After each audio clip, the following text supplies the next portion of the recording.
नमस्ते। राज्य आईएएस में आपका स्वागत है।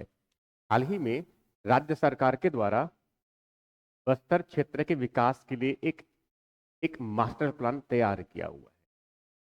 बस्तर जिनको कहा गया बस्तर विकास का मास्टर प्लान। अब यदि आप पीएससी की तैयारी कर रहे हैं, चाहे वह मुख्य परीक्षा की तैयारी में अब जुड़े हो, चाहे वह प्रारंभिक परीक्षा की तैयारी में जुड़े हो, क्योंकि ये छत्तीसगढ़ के विकास से संबंधित है।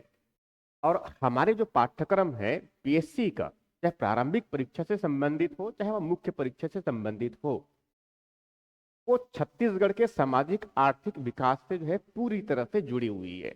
अब चूंकि जो है यहाँ राज्य सेवा की सबसे बड़ी जो है परीक्षा होती है, राज्य सेवा की सबसे बड़ी परीक्षा होता है, स्वाभाविक है उसके पाठ्यक्रम में और पाठ्यक्रम के प्रारंभिक विषय में प्रारंभिक प्रारंभिक जो विषय जो परीक्षा होते हैं उनके पाठ्यक्रम और मुख्य परीक्षा के जो पाठ्यक्रम है और यहाँ तक के जो साक्षात्कार होते हैं, इसमें जो है छत्तीसगढ़ के जो है संपूर्ण विकास की जो रणनीति है और वो जो वर्तमान सरकार के द्वारा जिस रणनीति को एडॉप्ट किया हुआ है वहां से प्रश्न पूछते हैं।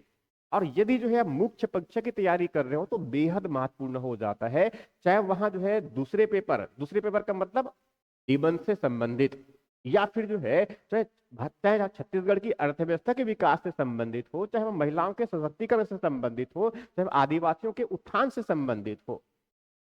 तो इस प्रकार का जो दस्तावेज होता है जो एक लार्ज स्केल में पूरे बस्तर क्षेत्र के विकास का रोडमैप किस प्रकार का होगा कि उसको स्टेब्लिश कर रहा होता है। इसीलिए जो है यह प्रारंभिक परीक्षा में तो प्रश्न फैक्चुअली हो सकते हैं पूछ दे, मगर मुख्य परीक्षा में जो है बहुत ही इंपॉर्टेंट हो जाता है इस तरह के जो है विषय जहां से प्रश्न पूछते हैं। ये यहाँ जो है आपके एक सीधे तौर पे एक निबंध के रूप में पूछ सकता है, या फिर जो है अर्थव्यवस्था से संबंधित प्रश्न पूछ सकता है, या फिर आदिवासियों के व्युत्थान से संबंधित प्रश्न ये पूछ सकते हैं। राइट, तो इसी को जो है आज इस छोटे से लेक्चर में जो है हम इसी को समझेंगे कि बस्तर विकास का जो मास्टर प्लान एग्रेसर है क्या, जो हाल ही में राज्य सरकार के द्वारा प्रस्तुत किया गया। अब इनको समझते हैं ये। अब इनको समझे उसके पहले उनको किस तरह से देखना चाहिए हमें, जैसे कि जो है छत्तीसगढ़ को विकसित छत्तीसगढ़ बनाने के लिए एक विजन डॉक्यूमेंट भारत राज्य सरकार के द्वारा प्रस्तुत किया गया था, वैसे ही समझ लीजिए कि यहाँ भी एक प्रकार का एक मास्टर प्लान है उस बस्तर क्षेत्र के विकास के लिए।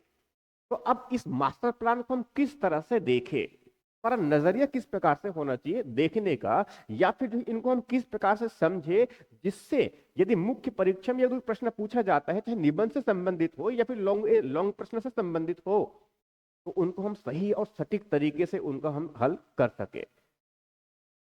तो शुरुआत करते हैं इनका।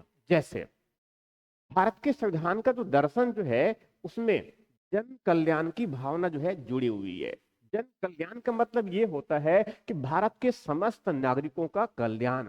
भारत के समस्त नागरिकों के जो है कल्याण का मतलब यह हुआ कि भारत के समस्त नागरिकों को विकास का अवसर उपलब्ध होना। इसीलिए कह सकते हैं कि भारत के संविधान में सबको विकास का अवसर उपलब्ध कराने के लिए न्याय, स्वतंत्रता, समता और बंधुता जैसे जो मार्गदर्शक सिद्धांत है इसको स्थापित किया गया है। तो स्वाभाविक है चाहे भारत की सरकार हो चाहे वह राज्य की सरकार हो, इन्हीं सब बातों को ध्यान में रखते हुए जो संविधान में निर्धारित लक्ष्य है उनको ध्यान में रखते हुए ही जो है हम लक्ष्य निर्धारित किए होते हैं। ये फिर हमारी सामाजिक आर्थिक विकास की जो रणनीति होता है उनका केंद्र बिंदु जो है विकास की इस मुख्य धारा में सबको जोड़ना।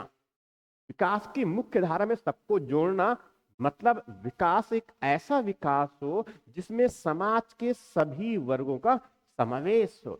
इसीलिए इनको कहा जा सकता है समावेशी विकास, या फिर सबसे जो अंतिम अंतिम सीढ़ी में जो बड़े हुए हैं, अंतिम पायदान में जो व्यक्ति है उनको जो है इस विकास की मुख्य धारा में जोड़ना, मुख्य धारा में जोड़ना। इसीलिए इनको कहा जाता है अंत्योदय। सबसे अंतिम कतार में, कतार के सबसे अंतिम में खड़े हुए व्यक्ति है उनका उदय, इसीलिए इनको कहा जाता है अंत्योदय या फिर जो है समासी विकास। तो स्वाभाविक है ये उस समय और बहुत महत्वपूर्ण हो जाता है तब जब भारत के संविधान को अपनाए जाने के हमने 75 वर्ष पूरे कर लिए हैं, और इनके साथ साथ जो है हमने आजादी के भी 75 वर्ष पूरे किए, और उसके बाद जो है हम वर्ष की तरफ 100 वर्ष की आजादी के जो है 100 वर्ष की पूर्ति की तरफ, आजादी के 100 वर्ष के जो है प्राप्ति की तरफ हम आगे बढ़ रहे हैं। तो यहाँ जो 25 वर्ष का जो आयु है, 25 वर्ष की जो अवधि है, 75 से जो है 100 तक की, इस कालखंड को जो है भारत सरकार के द्वारा जो है कहा गया अमृत काल। इसको कहा गया अमृत काल। अब इस अमृत काल में, इस अमृत काल में जो है भारत सरकार के द्वारा एक लक्ष्य बनाया गया। इस भारत सरकार के द्वारा एक लक्ष्य बनाया गया विकसित भारत का। भारत सरकार के द्वारा लक्ष्य बनाया गया विकसित भारत का। और उसी विकसित भारत के अनुरूप, उसी विकसित भारत के अनुरूप जो है राज्य सरकार के द्वारा भी 2047 तक छत्तीसगढ़ को जो है विकसित छत्तीसगढ़ बनाने का ये लक्ष्य रखा हुआ है। इसका मतलब यहां हुआ कि यदि हमने विकसित छत्तीसगढ़ का अगर लक्ष्य रखा हुआ है तो स्वाभाविक है हमें विकास की इस धारा में छत्तीसगढ़ के सभी क्षेत्रों का समावेश करना होगा। छत्तीसगढ़ के जो है सभी लोगों का समावेश करना होगा। मतलब इस विकास की धारा में समाज के हर एक तबके का जो है उनकी सहभागिता हो। और ये ऐसे समय में तब जब राज्य अपनी स्थापना का जो है 25 वर्ष पूरा कर लिया, 25 वर्ष पूरा कर लिया। इसी वजह से छत्तीसगढ़ जो है अपना रजत जयंती भी मना रहा है। 25 वर्ष की जो है आयु जो है ऐसे अगर देखें तो किसी व्यक्ति और संस्था के लिए जो है ये बहुत बेहद महत्वपूर्ण होता है। बेहद महत्वपूर्ण जो है ये इसलिए होता है क्योंकि उस समय जो है वहां भरपूर ऊर्जा से भरा होता है 25 वर्ष की आयु में।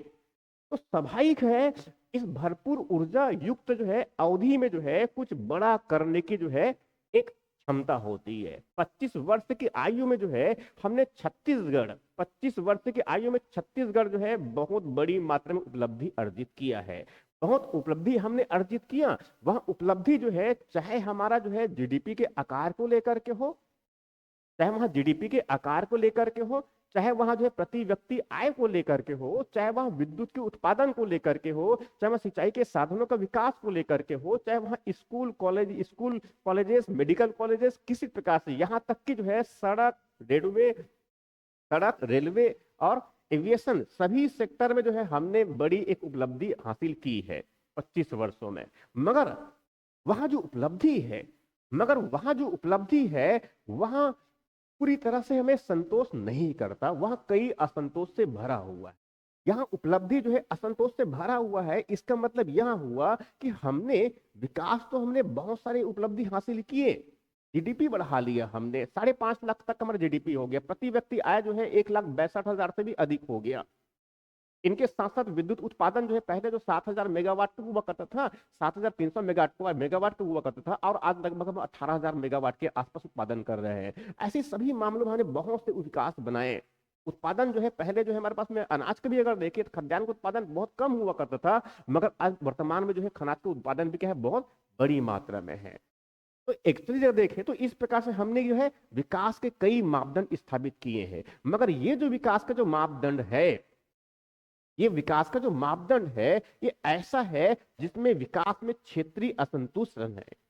क्षेत्रीय असंतुलन कहने का मतलब यह हुआ कि हमने छत्तीसगढ़ के सभी क्षेत्रों का जो है हमने समान विकास नहीं किया, हमने बराबर विकास नहीं किया। या फिर यहां भी कह सकते हैं कि छत्तीसगढ़ की इस विकास का जो है ना तो सहभागिता उत्तर का हुआ और ना ही जो है दक्षिण का हुआ, और ना ही जो है इस विकास का उनको लाभ मिला।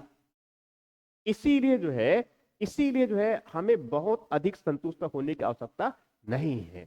इस विकास से जो है छत्तीसगढ़ में जो है जो मैदानी क्षेत्र है उनका विकास तो हुआ, मगर छत्तीसगढ़ के जो उत्तरी क्षेत्र में सरगुजा जो क्षेत्र है और दक्षिणी क्षेत्र में बस्तर जो क्षेत्र है, इस विकास की धारा में वहां में सब पीछे छूटते चले गए। तो स्वाभाविक है वो एक ऐसा क्षेत्र, चाहे बस्तर की हम बात करें चाहे सरगुजा की बात करें, ये दोनों क्षेत्र ऐसे हैं जो भरपूर प्राकृतिक और मानव संसाधन के बावजूद, इस क्षेत्र में भरपूर प्राकृतिक और मानव संसाधन के बावजूद यहाँ क्षेत्र जो है विशेष रूप से बस्तर का जो क्षेत्र है वहां जो है हमेशा अपनी जो है कानून व्यवस्था की जो है बदहाली के रूप में जाना जाता रहा। कानून व्यवस्था की बदहाली जो है की वजह से बस्तर को जो है नक्सलियों का गढ़ बना दिया। बहुत बड़ी मात्रा में जो है सामाजिक स्तर पर, आर्थिक स्तर पर कई प्रकार की बाधाएं वहां से जन्म होना शुरू हुआ, जिसकी वजह से जो है उस क्षेत्र की, बस्तर क्षेत्र की शिक्षा की व्यवस्था, स्वास्थ्य की व्यवस्था और सभी प्रकार की जो व्यवस्था है पूरी तरह से वहां चरमरा गया। यही कारण है कि वह बस्तर क्षेत्र जो विकास की जो धारा है उससे लगातार वो पीछे चलते चले गए, पीछे छूटते चले गए, और जिसका परिणाम हुआ कि वह क्षेत्र बस्तर जो है पूरी तरह से जो है नक्सलियों की गिरफ्त में आ चुका। अब तब जब भारत जो है, जैसे मैंने बताया, अपनी आजादी का जो है अमृत काल मना रहा है। अमृत काल जो है हमने 2047 तक विकसित भारत बनाने का लक्ष्य रखा है, और उसके अनुरूप जो है राज्य सरकार ने जो है विकसित छत्तीसगढ़ बनाने का जो लक्ष्य रखा है। तो स्वाभाविक है, अगर छत्तीसगढ़ को अगर विकसित बनाना है तो स्वाभाविक है छत्तीसगढ़ के सभी क्षेत्र का हमें विकास करना पड़ेगा। सभी क्षेत्रों को जो है इस विकास की धारा में जोड़ना पड़ेगा, और जो विकास जो प्राप्त होगा और जो विकास होगा उस विकास का लाभ जो है छत्तीसगढ़ के सभी क्षेत्रों को मिलने चाहिए।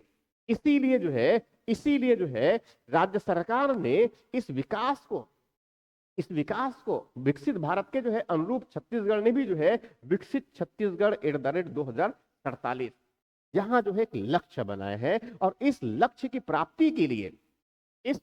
प्राप्ति के लिए हमने जो है छत्तीसगढ़ अंजोर विजन डॉक्यूमेंट, एक पथ प्रदर्शक मार्गदर्शी के रूप में छत्तीसगढ़ अंजोर विजन डॉक्यूमेंट @ 2048। इसका मतलब यह हुआ कि हमने छत्तीसगढ़ के विकास के लिए एक विजन डॉक्यूमेंट बनाया है। इसी विजन डॉक्यूमेंट को ध्यान में रख करके ही छत्तीसगढ़ के मध्य क्षेत्र का विकास, छत्तीसगढ़ के सरगुजा क्षेत्र का विकास और बस्तर क्षेत्र का विकास भी इसमें निहित है। इसीलिए जो है इस छत्तीसगढ़ विजन डॉक्यूमेंट में जो मूल मंत्र है वह है सबका साथ, सबका विकास, सबका विश्वास, सबका प्रयास। यही भावना है। तो स्वाभाविक है इस मूल मंत्र को यदि हम आत्मसात करते हैं तो स्वाभाविक है हमें जो सबको साथ में लेकर के विकास करना पड़ेगा। अब सबको साथ का मतलब चाहे बस्तर क्षेत्र को हो चाहे वहां सरगुजा क्षेत्र को हो, सबका विकास, कोई भी क्षेत्र जो है उस विकास की जो है धारा से जो है अनछूटे ना रहे। सबका विश्वास, इस विकास में सबका विश्वास बने रहे, इनके साथ साथ सबका प्रयास। इसका मतलब ये हुआ ये केवल सरकार के द्वारा ही विकसित बनाने का प्रयास नहीं, बल्कि जो है ये छत्तीसगढ़ के जो है प्रत्येक जनता का, प्रत्येक लोगों को ये बुनियादी जो है एक आवश्यकता है, उनकी जो जरूरत है या उनकी खुद प्रयास करने की आवश्यकता है। इसीलिए सबका प्रयास की भावना। अब यही जो भावना है इस मूल मंत्र को जो है आत्मसात करके जो है हमने इस मूल मंत्र को आत्मसात करके जो है हमने जो है विकसित छत्तीसगढ़ का निर्माण किया जाना है। अब विकसित छत्तीसगढ़ का निर्माण जब किया जाए तो स्वाभाविक रूप से यहां हो जाता है कि छत्तीसगढ़ के सभी क्षेत्रों का विकास हो। इसीलिए जो है छत्तीसगढ़ के सभी क्षेत्रों के विकास के लिए और विशेष रूप से जो है उनमें बस्तर क्षेत्र के विकास के लिए, बस्तर क्षेत्र के विकास के लिए एक मास्टर प्लान राज्य सरकार के तैयारी किया गया है। राज्य सरकार के द्वारा अभी हाल ही में जारी किया गया कि इस प्रदेश के जो है जो बस्तर क्षेत्र जो अभी तक जो विकास की जो मुख्य धारा है उसमें वहां पीछे छूट गए। इसीलिए जो है इनको विकास के मुख्य धारा में जोड़ने का यही समय है और ये सही समय है। इसी बात को ध्यान में रखते हुए राज्य सरकार के द्वारा बस्तर विकास का एक मास्टर प्लान तैयार किया। इस मास्टर प्लान में जो है 6 मुख्य एजेंडे हैं। उस बस्तर क्षेत्र के विकास के लिए 6 मुख्य एजेंडे हैं और 6 मुख्य एजेंडे के साथ साथ जो है उसमें 19 लक्ष्य निर्धारित किए गए हैं। इसका मतलब ये हुआ कि छत्तीसगढ़ को ये विकसित बनाना है, तो विकसित बनाने के लिए हमें बस्तर क्षेत्र को विकास करना पड़ेगा। तो छत्तीसगढ़ को विकसित बनाने के लिए एक विजन डॉक्यूमेंट है और विकसित विजन डॉक्यूमेंट में जो है छत्तीसगढ़ के साथ साथ बस्तर में, छत्तीसगढ़ मतलब बस्तर क्षेत्र को विकास करने के लिए हमारे पास जो है बस्तर विकास का मास्टर प्लान। अब इस बस्तर मास्टर प्लान में जो है 6 मुख्य एजेंडे हैं और 19 इनके लक्ष्य है। अब इस 6 मुख्य एजेंडे और 19 लक्ष्य में जो है, उस 19 लक्ष्य में इनको हम पहुंचे उसके पहले ऐसा अगर हम समझे कि बस्तर क्षेत्र के विकास का जो एजेंडा है, जैसे मैंने बताया जो मास्टर प्लान है, मास्टर प्लान तो हालांकि अभी जो है वहां तैयार किया गया, मास्टर प्लान जो है हालांकि अभी तैयार किया गया, मगर एक्चुअल में जो है इनकी जो आधारशिला है वह बजट 2024-25 में रख दिया गया था। बजट 2024-25 में जो है, बजट 2024-25 में जो है ज्ञान सुशासन से तीव्र विकास के केंद्र बिंदु के रूप में ज्ञान को रखा गया था। ज्ञान का अर्थात जो है गरीब है, युवा है, अन्नदाता किसान है और जो है नारी। इसका मतलब ये हुआ कि समाज के ये सबसे कमजोर वर्ग रहे जिनका विकास नहीं हुआ, इसीलिए जो है इस विकास के केंद्र बिंदु में इनको भी समावेश करना है। तो समावेशी विकास के जो केंद्र बिंदु होगा, जो अंत्योदय का जो केंद्र बिंदु होगा, उसमें यहाँ जो है ज्ञान होगा। ज्ञान का मतलब गरीब, युवा, अन्नदाता किसान और साथ में क्या है, नारी। तो स्वाभाविक है इनके विकास के लिए बजट 2024-25 में, बजट 2024-25 में इस विकास के लिए 10 आधारभूत स्तंभ की जो है पहचान किया गया था। 10 आधारभूत स्तंभ की पहचान किया गया था, जिनमें 7वां जो स्तंभ था वह था बस्तर सरगुजा की ओर देखो। बस्तर सरगुजा की ओर देखो, तो इसका मतलब यह था कि बस्तर और सरगुजा क्षेत्र को विकास की धारा में जोड़ना है। इसके लिए बहुत से प्रयास बजट 2024-25 में किए थे। इनके साथ साथ जो है, बजट 2025-26 में, जैसे मैंने बताया कि बजट 24-25 में जो है ज्ञान को केंद्र बनाया था, ज्ञान को केंद्र बिंदु बना करके जो है बस्तर और सरगुजा क्षेत्र के विकास को भी जो है प्राथमिकता देते हुए बजट 2025-26 में, बजट 2025-26 में जो है ज्ञान के लिए, ज्ञान की प्रगति के लिए एक नया मॉडल जिसको नाम दिया गया गति का। बजट 2025-26 में उस ज्ञान की प्रगति के लिए एक नया मॉडल वहां क्या है, गति। गति अर्थात जो है गुड गवर्नेंस। गति में जो है जी फॉर जो है गुड गवर्नेंस। गुड गवर्नेंस का मतलब ये हुआ कि शासन इस प्रकार का हो जिससे जनता को जो है सेवाएं बहुत सहज तरीके से भेज सके। ये विकास, ये जो गवर्नेंस इस प्रकार का हो कि यही गवर्नेंस के जो मॉडल है ये विकास को गति दे। इसीलिए जो है इसके पहले जो है स्तंभ के रूप में गुड गवर्नेंस, वैसे जो है दूसरा जो स्तंभ के रूप में वह है एक्सेलरेटिंग इंफ्रास्ट्रक्चर। एक्सेलरेटिंग इंफ्रास्ट्रक्चर का मतलब ये है कि हमें अवसंरचनाओं का विकास करना है, उनको अवसंरचनाओं को तेजी से बढ़ाना है। इनके साथ साथ जो है टेक्नोलॉजी डेवलपमेंट इस प्रकार से हो, डेवलपमेंट या फिर डेवलपमेंट को जो है टेक्नोलॉजी से गति देने के लिए इनोवेशन और आईटी, बहुत से इस प्रकार से चीजों का प्रयोग करके हमें आर्थिक विकास को गति देना है। इनके साथ साथ जो है इंडस्ट्रियल ग्रोथ का मतलब यह हुआ कि औद्योगिक विकास, चाहे वह सरगुजा क्षेत्र को, चाहे वह बस्तर क्षेत्र को, चाहे मध्य क्षेत्र को हो, सभी क्षेत्र में औद्योगिक विकास। तो इस प्रकार से अगर देखें, इस प्रकार से यदि हम देखें तो ये जो है बजट में जो है ज्ञान के लिए प्रगति के लिए गति, ज्ञान के प्रगति के लिए गति, यहां जो है मॉडल को रखा गया। तो स्वाभाविक है इसके अनुरूप ही छत्तीसगढ़ में जो है जो बस्तर क्षेत्र है, उस बस्तर क्षेत्र के विकास के लिए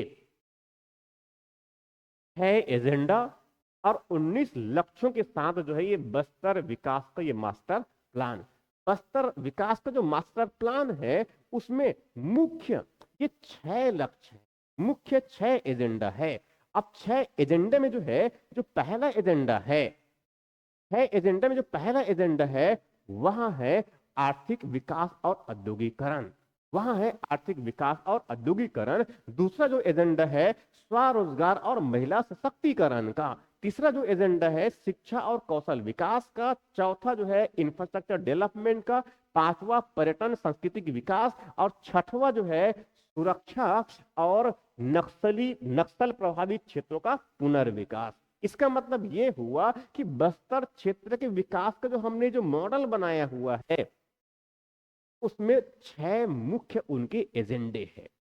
और यदि जो है हमें यहां बातें समझ में आ रहा है तो स्वाभाविक है बस्तर के सामाजिक आर्थिक विकास से संबंधित या फिर बस्तर में जो है महिलाओं के विकास से संबंधित उनके सशक्तिकरण से संबंधित या फिर बस्तर क्षेत्र के आर्थिक विकास से संबंधित बस्तर के जो है उत्थान के लिए बस्तर में जो है किसी प्रकार से सामाजिक आर्थिक गतिविधियों को बढ़ावा देने के लिए प्रश्न मुख्य परीक्षा में आए जब हम मुख्य प्रारंभिक परीक्षा में आए तो स्वाभाविक है यहाँ जो है की पॉइंट जो है ये 6 जो एजेंडे है इस एजेंडे को हमें बिल्कुल ध्यान में रखना चाहिए। और यदि इस एजेंडे के साथ यदि हम उत्तर लेखन करते हैं मुख्य परीक्षा में तो स्वाभाविक रूप से जो है वहां जो हमें बहुत अच्छे अंक मिल सकते हैं। इसीलिए जो है इस एजेंडे को बहुत बारीकी से समझना ये बहुत आवश्यक है।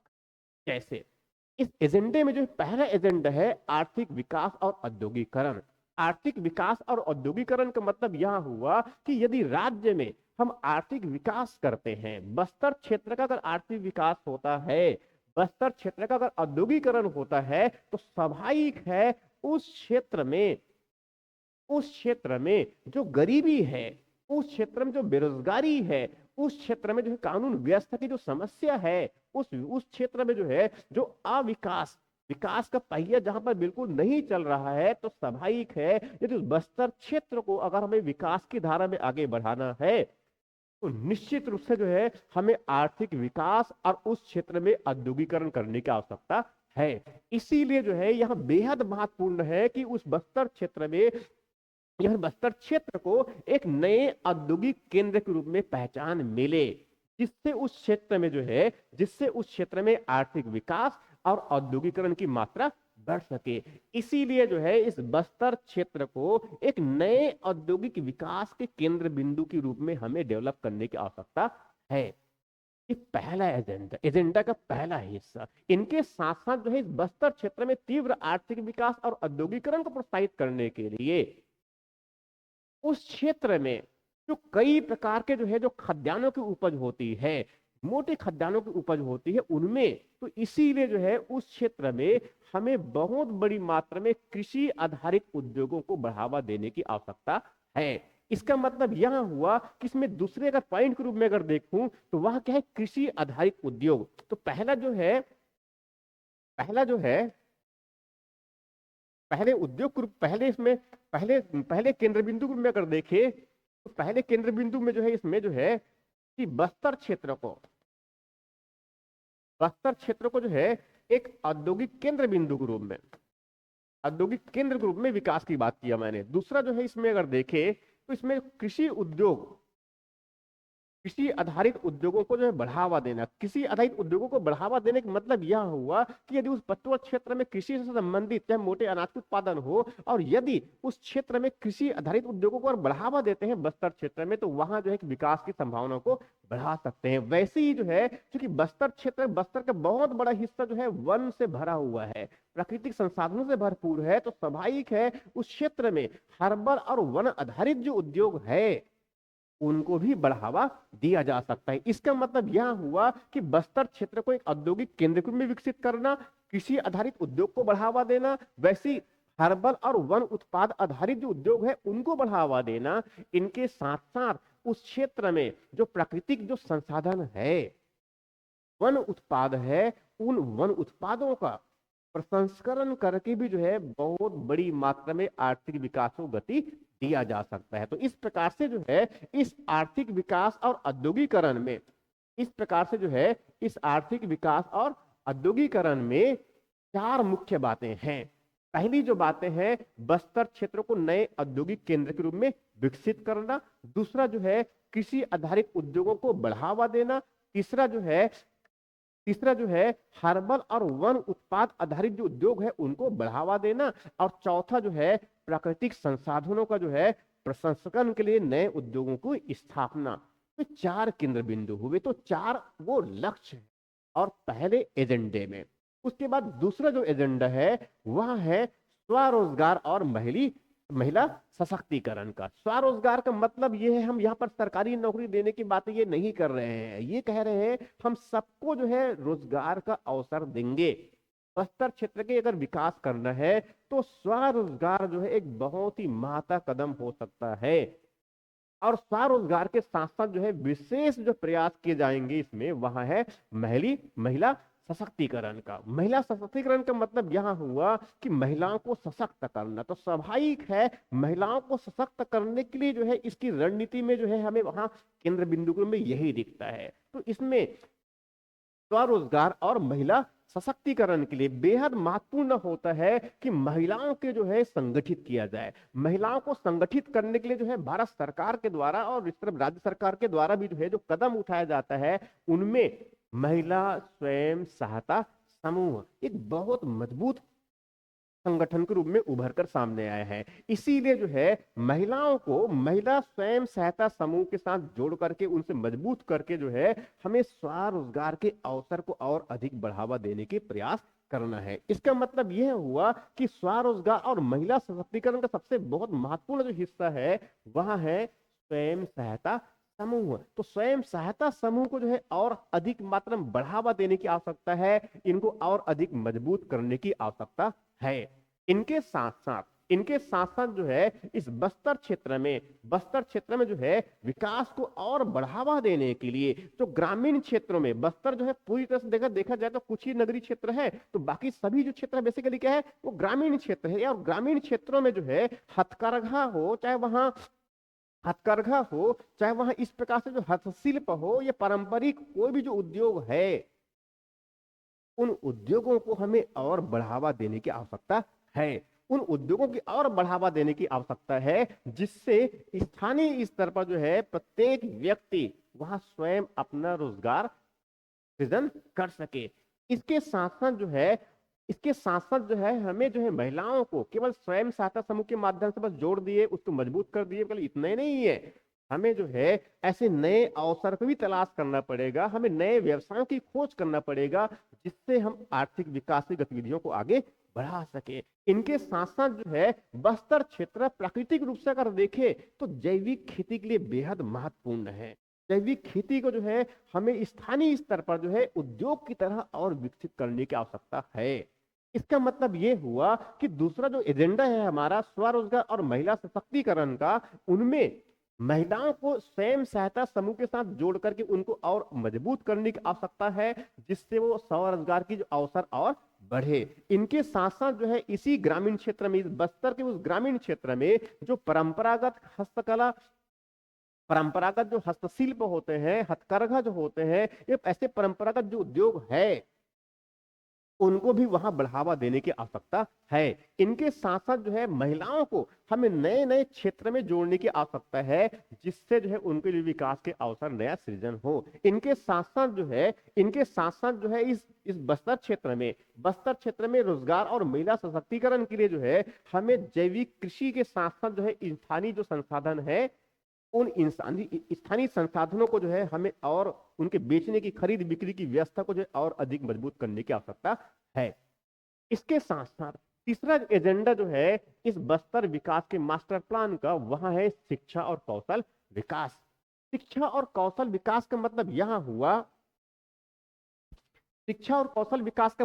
हुआ कि बस्तर क्षेत्र में गुणवत्तापूर्ण शिक्षा के विकास के लिए, तो स्वाभाविक है बस्तर क्षेत्र में शिक्षा का गुणवत्तापूर्ण अगर विकास करना है तो स्वाभाविक है क्योंकि वहां पर तो अभी अगर नक्सली जिस प्रकार से, हालांकि भारत सरकार के द्वारा अभी 2026 मार्च 2026 को बिल्कुल टारगेट कर रखे हैं हमने कि बस्तर से जो है पूरे बस्तर नहीं पूरे भारत से नक्सलियों को जो है समापन किया जाना है, और उसके अनुरूप जो है बहुत तेजी से उस पर काम भी चल रहा है। तो स्वाभाविक है अब बस्तर क्षेत्र का नक्सली अगर मान लो जो है धीरे धीरे कम होते जा रहा है तो क्षेत्र में क्या है हमें शिक्षा, स्वास्थ्य और कौशल विकास को बढ़ावा देना पड़ेगा, तभी जाकर के उस क्षेत्र का विकास हो सकता है। इसीलिए जो है अब शिक्षा देना है या कौशल विकास भी करना है तो शिक्षा के लिए स्वाभाविक है बड़ी मात्रा में क्या चाहिए, हमें बड़ी मात्रा में क्या आवश्यकता होगी? गुणवत्तापूर्ण जो है नए नए स्कूल और कॉलेज की स्थापना। तो बस्तर क्षेत्र में जो है इस विकास के मॉडल में जो तीसरा एजेंडा है उसमें जो है नए स्कूल और कॉलेज की स्थापना करना, यहाँ जो है मजबूत करना, जिससे जो है उस बस्तर क्षेत्र में गुणवत्तापूर्ण शिक्षा दिया जा सके। इनके साथ साथ जो है युवाओं को, बस्तर क्षेत्र के युवाओं को तकनीकी विकास के लिए आईआईटी, आईटीआई, आईटीआई और जो पॉलिटेक्निक जो कॉलेज होते हैं उनको ही स्थापना और उनको बढ़ावा देना स्वाभाविक है, इस बस्तर क्षेत्र में शिक्षा और कौशल विकास के लिए बेहद महत्वपूर्ण हो सकते हैं। इनके साथ साथ जो है इनके साथ साथ उस क्षेत्र में जो है ऐसी विकास की गतिविधियों में जो है युवाओं को जोड़ना। तो इस प्रकार से अगर देखें तो शिक्षा और कौशल विकास के लिए सबसे महत्वपूर्ण है कि इस क्षेत्र में स्कूल कॉलेजेस की स्थापना हो, नए स्कूल कॉलेजेस की स्थापना हो, युवाओं को तकनीकी विकास के साथ जोड़ा जाए, तकनीक शिक्षा दिया जाए। इनके साथ साथ इस क्षेत्र में आईटीआई और पॉलिटेक्निक जो कॉलेज है, ऐसे संस्थाओं को जो है और अधिक बढ़ाने की आवश्यकता है। तो इस प्रकार से बस्तर विकास का जो मॉडल प्लान है, इसमें सबसे पहले एजेंडे के रूप में आर्थिक विकास और औद्योगिकरण, दूसरे एजेंडे के रूप में स्वरोजगार और महिला सशक्तिकरण, तीसरे एजेंडे के रूप में शिक्षा और कौशल विकास, जबकि चौथा जो एजेंडा है वह है इंफ्रास्ट्रक्चर डेवलपमेंट का। चौथा एजेंडा का मतलब वहां जो है इंफ्रास्ट्रक्चर डेवलपमेंट का मतलब यहां हुआ कि बस्तर क्षेत्र में, क्योंकि स्वाभाविक है कोई भी विकास की जो गति है बिना इंफ्रास्ट्रक्चर के वहां आगे नहीं बढ़ सकता। बस्तर क्षेत्र जो है ऐसी भी जो है दुर्गम क्षेत्र माना जाता रहा है, लंबे समय तक उनको दुर्गम क्षेत्र माना जाता रहा है। इसी वजह से उस क्षेत्र में विकास की जो धारा जो है पहुंच नहीं पाया। इसीलिए यदि उस क्षेत्र का अगर विकास करना है तो स्वाभाविक है सबसे पहले वहां बुनियादी सुविधाओं का विकास करना पड़ेगा, बुनियादी अवसंरचनाओं का विकास करना पड़ेगा, सड़कों का विकास करना पड़ेगा, पुलों का विकास करना पड़ेगा, रेलवे का विकास करना पड़ेगा। तो इस प्रकार से यदि उस क्षेत्र में, बस्तर क्षेत्र में यदि विकास को बढ़ावा देना है तो स्वाभाविक है बस्तर क्षेत्र में हमें सड़कें, पुल, रेल, ऐसे जो नेटवर्क है, मोबाइल नेटवर्क है, संचार के जो नेटवर्क है, इन सबको हमें और मजबूत करने की आवश्यकता है। इनके साथ साथ जो है ये बस्तर क्षेत्र जो है हमारा, क्योंकि यहाँ पर इस प्रकार के संचार के साधनों का विकास जो है बहुत नहीं हुआ, बहुत धीमी गति से बहुत सीमित रहा। इसीलिए जो है इस बस्तर क्षेत्र को जो है बाकी जो और राज्य है, उस तरफ दक्षिण में आंध्र प्रदेश क्षेत्र हो गया, तेलंगाना क्षेत्र हो गया, उड़ीसा क्षेत्र हो गया, इधर महाराष्ट्र क्षेत्र हो गया, और इस तरफ बाकी सब तो उड़ीसा, तो पूरे राज्य से है। उन सभी देशों, देश के सभी भागों से उनको जोड़ने की आवश्यकता है, सभी राज्यों से बस्तर को जोड़ने की आवश्यकता है। तो स्वाभाविक कि इसके लिए जो है बेहद महत्वपूर्ण है कि वहां पर एयर कनेक्टिविटी बढ़े।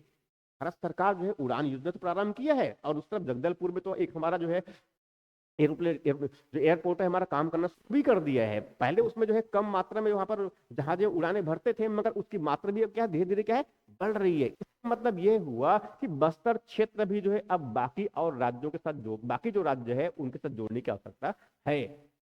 इस बस्तर क्षेत्र में जो है अवसंरचनाओं के विकास के लिए बेहद महत्वपूर्ण है उस क्षेत्र में सबसे जिले के अंतिम अंतिम गांव तक, उस जिले के अंतिम गांव तक बिजली पहुंचे। अभी कुछ दिन पहले जो है सुर्खियों में आया था कि बस्तर में जो बीजापुर का सबसे निचला जो हिस्सा है, कोंटा में सबसे निचला जो हिस्सा है, जहां पर हमारी सीमा जो है लगभग समाप्त हो रहा है। आजादी के बाद हम 75 वर्ष पूरे कर लिए, और छत्तीसगढ़ अपनी स्थापना का 25 वर्ष भी पूरा कर लिया, मगर वहां पर बिजली का अंजोर भी नहीं पहुंचा था। 75 उस गांव के जो है 75 घर जो है अभी 75 वर्ष आजादी के जो है पूरे होने के बाद वहां बिजली पहुंचा। तो स्वाभाविक है इस प्रकार के जो है, इस प्रकार की बस्तर क्षेत्र में भी ऐसी जो है बदहाली। इसीलिए बस्तर के विकास के लिए बुनियादी जो अवसंरचनाएं हैं, चाहे बिजली हो, चाहे पानी हो, संचार के साधन हो, इन साधनों का हमें क्या है विकास करना पड़ेगा, उनका विस्तार करना पड़ेगा। तो स्वाभाविक है इस प्रकार से इंफ्रास्ट्रक्चर डेवलपमेंट के लिए जो है, इसीलिए क्योंकि आवश्यकता इस बात की है कि अवसंरचना का विकास हो, इसीलिए जो है राज्य सरकार ने बजट में जो पूंजीगत बजट होता है, पूंजीगत जो व्यय होता है, उनको 22,000 करोड़ से बढ़ा करके लगभग 26,000 करोड़ का कर दिया गया इस बजट 2025-26 में। तो इस प्रकार से बस्तर क्षेत्र के विकास के लिए जो है जो चौथा जो एजेंडा है, वह एजेंडा क्या है, इंफ्रास्ट्रक्चर डेवलपमेंट का। उसके बाद पांचवा जो एजेंडा है वहां है पर्यटन सांस्कृतिक विकास। पर्यटन सांस्कृतिक विकास का मतलब यह हुआ कि बस्तर जो एक ऐसा क्षेत्र है जो ऐतिहासिक और सांस्कृतिक रूप से, ऐतिहासिक, सांस्कृतिक और प्राकृतिक रूप से कई बहुत महत्वपूर्ण केंद्र बिंदु है।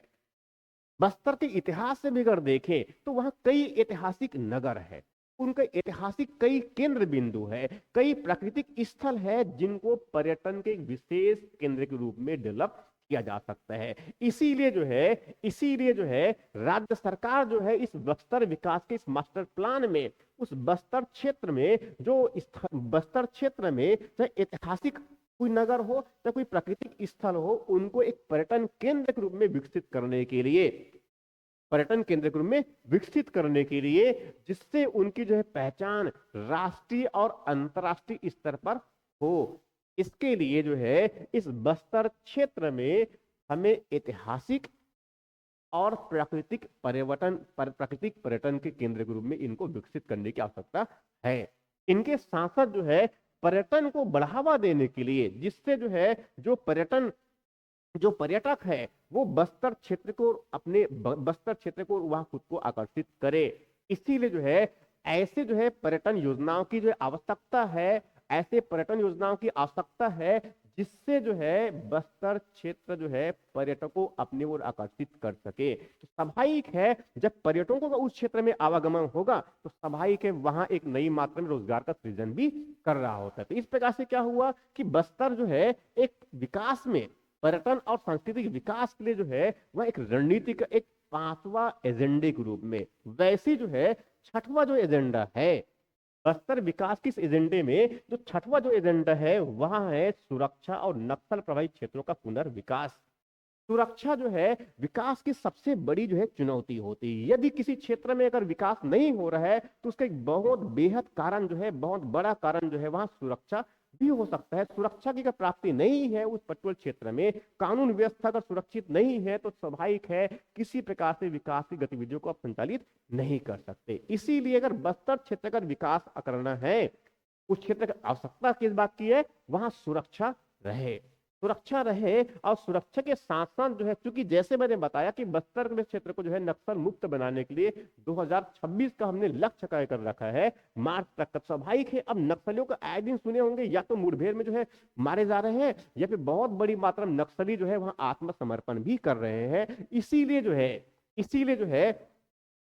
है राज्य सरकार जो है उस नक्सल प्रभावित जो क्षेत्र है हमारा बस्तर, वहां के विकास के लिए, वहां के जो प्रभावित उस क्षेत्र में जो विकास, बस्तर जो नक्सल प्रभावित क्षेत्र है उस क्षेत्र में जो है विकास के लिए जो है वह एक नई रणनीति, जिनको एक योजना के माध्यम से भी जानते हैं, जिनको कहते हैं नियत निल्लानार योजना, इनके माध्यम से जो है कई बुनियादी अवसंरचनाओं को, उस क्षेत्र में बुनियादी अवसंरचनाओं का विकास किया जा रहा है। इनके साथ साथ जो है विकास को बढ़ावा देने के लिए हमें सुरक्षा बलों को उपयोग किया जा रहा है, जिससे जिससे जो है बड़ी मात्रा में उस क्षेत्र में तेजी से जो नक्सलियों की जो गतिविधियां हैं वो तेजी से क्या है खत्म हो रहा है। ये स्वाभाविक है अब नक्सलियों को गतिविधियां अगर खत्म होती है, समाप्त होता है, तो स्वाभाविक रूप से जो है हमें उस नक्सल प्रभावित क्षेत्र में पुनर्निर्माण की आवश्यकता है।